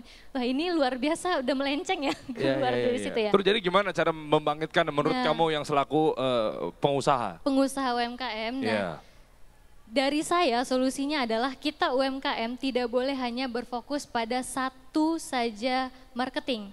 Nah contoh, kita tidak boleh fokus pada marketing offline saja dan tidak boleh berfokus pada marketing online saja. Nah di situ dia poinnya. Jangan nih contohnya misal Tanah Abang berfokus hanya pada offline saja. TikTok Shop pun berfokus pada online saja. Jadi ketika salah satu diantaranya itu mati atau tidak ada lagi, maka ini akan berimbas besar sekali pada penurunan omset seperti itu. Banyak studi kasus yang hanya merintis dari awal offline saja. Nanti ketika ada contoh COVID-19 semuanya pada bangkrut, pada gulung tikar, pada PHK seperti itu. Jadi ketika kita fokus pada dua lini marketing, nah itu insya Allah akan baik-baik saja ketika salah satunya itu pincang. Seperti itu. Itu solusinya. Oke, siap. Dapat ya, jadi nggak bisa cuma satu doang platform ya, atau mungkin online doang atau offline doang, karena kita nggak tahu apa yang terjadi nanti di ke depan ya. Di masa depan kita nggak tahu, mana tahu internet mati tiba-tiba. Oh memang kamu mendoakan itu untuk negeri tidak, ini? jangan sampai, jangan sampai. Dong. Ya oke lanjut, ada lagi, kita masuk pertanyaan nih. Pas nih waktu, masih ada 5 menit nih, silakan. Ya, mana mic? Ada di mana tadi mikrofon deh? Ini kayaknya ibu udah semangat banget nih, ibu yang pakai masker coba. Ya. Silakan Bu. Ya. Assalamualaikum warahmatullahi wabarakatuh. Kebetulan Bang Dery, terima kasih. Saya pelaku UMKM Bang. Ya. Kebetulan usaha saya kopi. Saya mau tanya nih ke Mbak Astrid, Mbak.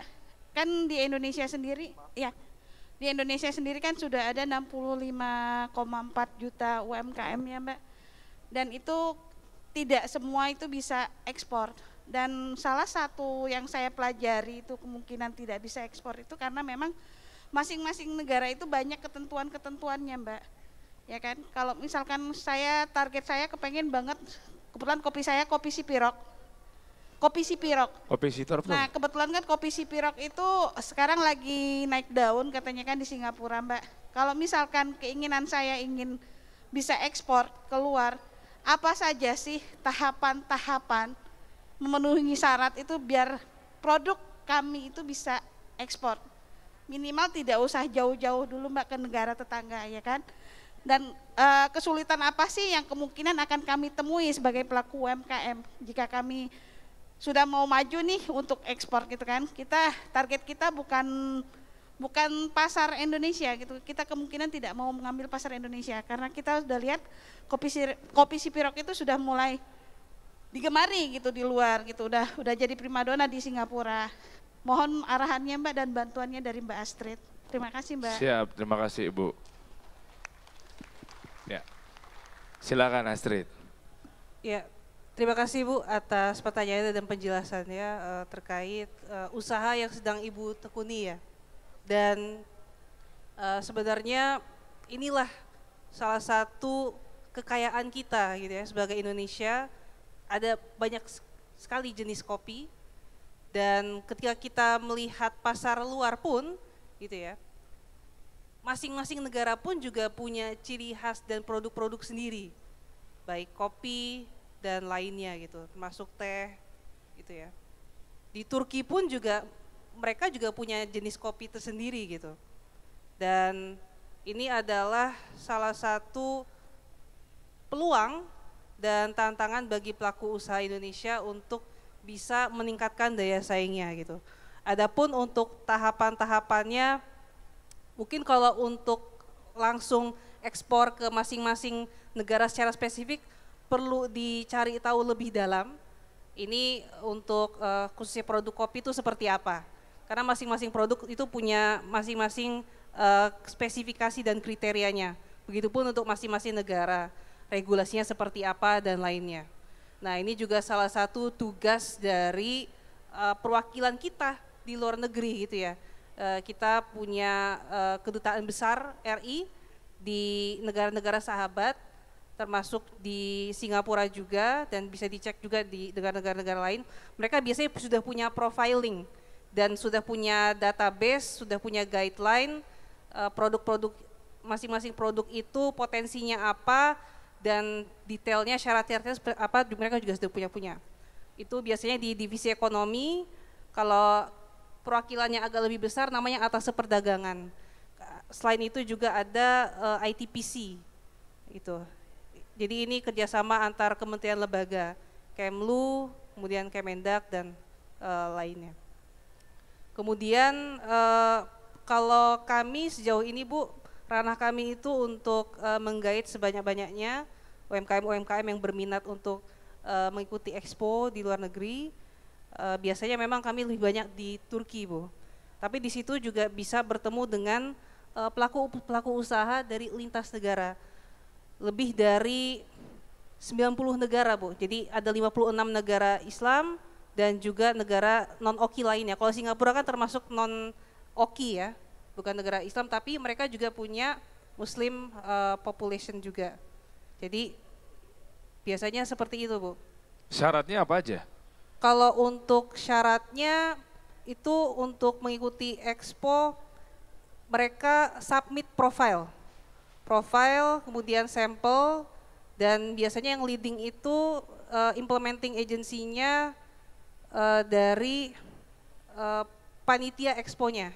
Mereka ingin tahu produk kita seperti apa, kemudian submit, dan juga ada juga jalur lain yaitu melalui KBRI setempat juga atau kedutaan. Biasanya atas perdagangan tuh yang call for ini, mana usaha-usaha yang mau ikut, nanti di profiling dan di ditentukan gitu. Oke, dan jarak sampai ke pengumuman kira-kira berapa lama tuh? Misalnya udah kasih sampel, sampelnya tuh dalam bentuk satu produk juga nggak masalah, satu packaging gitu. Iya, bisa. Satu piece lah ya. Ya. Okay. Jadi tidak mesti banyak-banyak juga, bahkan kalau mau fokus ke satu produk juga nggak apa-apa. Oke, tapi izin-izinnya? Dari kalau untuk ikut serta di expo itu biasanya dari setahun sebelumnya.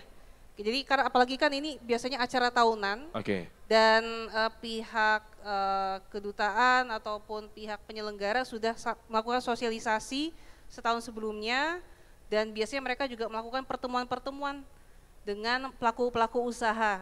Jadi bisa mengikuti information session dan dijelaskan itu seperti itu, detailnya seperti apa. Nah, kalau dari sisi dia nggak keterima tuh gara-gara apa biasanya? Biasanya itu belum ada PIRT sih, basicnya itu PIRT. Kalau halal juga sama. Oke. Ya, jadi itu sih basicnya. Jadi memang belum ready, kemudian juga biasanya belum ready dari segi packagingnya, misalkan masih bahasa Indonesia, belum ada yang versi bahasa Inggrisnya. Oh, itu menjadi syarat wajib bahasa Inggris? Iya, salah satunya seperti itu. Oke, karena kan gimana mau ngerti di sana ya? Iya. Oke, tapi kalau misalnya ada keterbatasan, SPG-nya, pemiliknya, nanti kan pameran tuh mereka jaga booth. Iya. Kalau keterbatasan ada tes Inggrisnya juga nggak nyampe segitunya ya? Enggak. Jadi ya? Biasanya kalau dari yang mengikuti expo-expo ini bisa juga dibantu, diasistensi oleh pihak kedutaan dengan memprovide mahasiswa-mahasiswa setempat untuk bahkan juga bisa menjelaskan dengan bahasa setempat. Bahasa Turki misalkan, atau biasanya kalau ada orang Rusia, mereka kan juga kurang fasih bahasa Inggrisnya. Iya. Disediakan juga yang bisa bahasa Rusia dan lainnya. Oke. Nggak bayar tapi ya untuk daftar untuk ikut pameran ke sana? Ada pembayarannya nggak? Ada pendaftarannya misalnya? Kalau untuk pembayaran dari panitia ada, panitia penyelenggara expo itu ya. Dia yang bayarin? Bayar, kalau untuk booth yang besar itu biasanya bayar sekian, dengan ukuran sekian, dan misalkan ada custom logo dan setupnya beda gitu, island, misalkan satu island sendiri ya. Iya. Ya layaknya tenan nyewa booth gitu ya. Iya. Nanti ibunya si ibu nanti bayar untuk sewa di sana. Iya. Kisaran berapa sih Street? Ini terakhir deh, kisaran berapa sih? Kalau untuk satu booth yang besar 50 ke atas ya. 50 juta. Tapi untuk 4 hari. Kurs rupiah ya? Iya. 50 juta rupiah untuk 4 hari biasanya. Ini range saja ya, meskipun ada perbedaan harga naik turunnya, yang penting kisarannya segitu. Iya, tergantung acaranya. Ada juga yang lebih murah, bisa sekitar 40 gitu. Tapi tergantung kalau standarnya atau yang kalau negaranya mungkin perekonomiannya lagi kurang bagus, biasanya bisa lebih mahal. Tapi inilah peran kami ya sebagai pemuda. Jadi red tape atau kendala-kendala seperti itu kami bisa terobos lah gitu. Oke. Jadi cari cara agar misalkan di diskon atau bahkan ya mungkin nggak mesti bayar gitu. Jadi itu bisa, karena ya tidak bisa dipungkiri ya, hal-hal seperti ini kan bisnis juga ya. Iya. Tapi kita kan justru berupaya untuk bagaimana UMKM itu bisa dongkrak gitu ya. Betul. Kami tahun 2021 ingin share pengalaman bawa produk sebanyak 170 dari UMKM dan memang beragam. Dan ada beberapa juga yang memang mungkin tidak lolos kurasi dari pihak yang memang bertugas untuk berkurasi, tapi kita ikut sertakan. Dan itu menjadi pendorong semangat bagi teman-teman UMKM. Kenapa? Apalagi 2021 kita semua masih maskeran. Dan acara itu waktu itu lumayan rame. Dihadiri juga oleh pejabat-pejabat lintas kementerian lembaga. Mereka lihat, loh ini Indonesia dan ini pemuda yang mengadakan booth itu sendiri, Bang. Wow. Jadi setelah acara itu dan juga kita ikut mengiklankan produk-produk itu, ya mereka sales di dalam negerinya naik, Bang. Karena trust-nya tinggi kan mungkin. Oke. Keren ya, mudah-mudahan nanti Ibu juga bisa ikut Bu ya. Gak cuma lihat dari harganya aja untuk daftar di sana, misal dirasa tinggi, tapi kan begitu udah nyampe sana, nyampe aja dulu Bu. Bisa bangun networking, bangun pasar di situ, ya kan marketnya jelas. Karena susah gimana caranya untuk nawar-nawarin kalau ada momen tersebut, market pada datang tuh. Saatnya tuh kartu nama kek atau mungkin apa kek gitu. Siap, keren nih emang nih. Oki ini ya yang tentunya tadi penjelasannya yang dipimpin atau mungkin dibantu sama di bawah semua pengawasannya oleh Astrid selaku presiden. Baik, tepuk tangan dong buat Astrid dong. Siap. Terima kasih ketiga narasumber kita yang sudah hadir di sini ya, Rosyad, Lawrence, Astrid.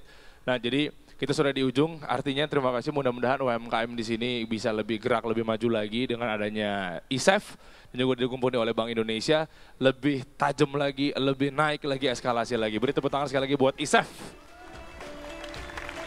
Mohon maaf kalau salah-salah kata, saya mewakili tiga narasumber yang hadir di sini. Ya, saya Dery Hansa, kalau gitu pamit undur diri, kita kembalikan lagi ke MC. Assalamualaikum warahmatullahi wabarakatuh. Terima kasih kepada moderator dan seluruh narasumber. Mohon berkenan tetap di atas panggung untuk melakukan sesi foto bersama. Mohon bersiap-siap. Izinkan saya hitung mundur. 3, 2, 1. Sekali lagi, 3, 2, 1.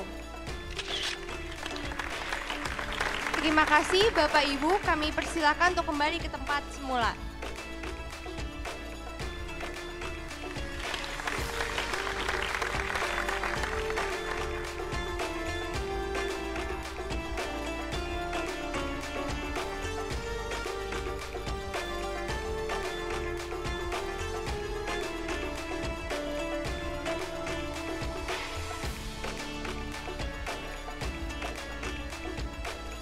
Baik, sekali lagi kami ucapkan terima kasih kepada para narasumber dan tentu saja terima kasih atas antusiasme Bapak Ibu Sobat ISEF yang telah mengikuti sesi talk show kali ini. Tak lupa kami mengundang Bapak Ibu Sobat ISEF untuk mengunjungi berbagai pameran produk halal di ruang Cendrawasih yang akan dilaksanakan sampai jam 9 malam. Lalu ada juga Modest Fashion Exhibition, booth Lembaga Keuangan Syariah, dan masih banyak island-island syariah fair lainnya yang dapat dikunjungi.